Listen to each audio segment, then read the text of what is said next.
আমরা দিনে রাতে কতই না পাপ করে থাকি। এই জন্য আমাদের বেশি বেশি ইস্তেগফার করতে হবে। বেশি বেশি ইস্তেগফার করলে 17টি উপকারিতা আছে, তা আলোচনা করব ইনশাল্লাহ। 1, বেশি বেশি ইস্তেগফার করলে প্রচুর বর্ষণ হয়, বাগানো শস্যে ভালো ফসল হয়, নদী নালা থাকে জীবন্ত। ইস্তেগফার বেশি বেশি করলে দিন পালন সহজ হয় এবং কর্মজীবন হয় সুখের। আল্লাহ তাআলা ইস্তেগফারকারীকে উত্তম সন্তান, সম্পদ ও জীবিকার দ্বারা সম্মানিত করেন। আল্লাহ বান্দার মাঝে যে দূরত্ব আছে তা ঘুচে যায়।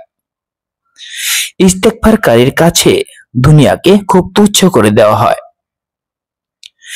দিন ও ঈমানের স্বাদ আস্বাদন করা যায়। মানব ও জিন শয়তান থেকে তাকে হেফাজত করা হয়। বেশি বেশি ইস্তেগফার করলে আল্লাহর ভালোবাসা অর্জিত হয়। বেশি বেশি ইস্তেগফার করলে বিচক্ষণতা ও বিশ্বাস বৃদ্ধি পায়।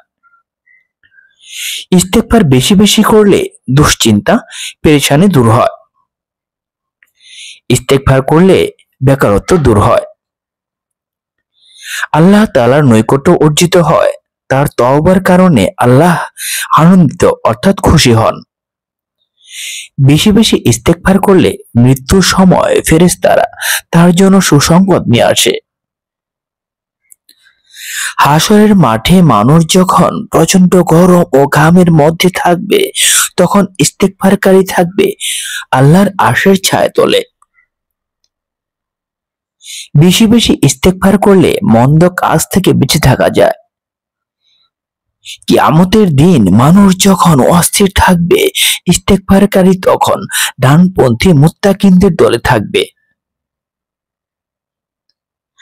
আরশ বহনকারী ফেরেশতাগণও তার জন্য দোয়া করেন। এই 17টি উপকারিতা রয়েছে ইস্তেগফারকারী। যে বেশি বেশি ইস্তেগফার করবে, আল্লাহ তাআলা এই উপকারিতাগুলো তার মধ্যে দিয়ে দিবেন। পরিশেষে মহান আল্লাহ তাআলা আমাদের বেশি বেশি ইস্তেগফার করার তৌফিক দান করুন। আমিন।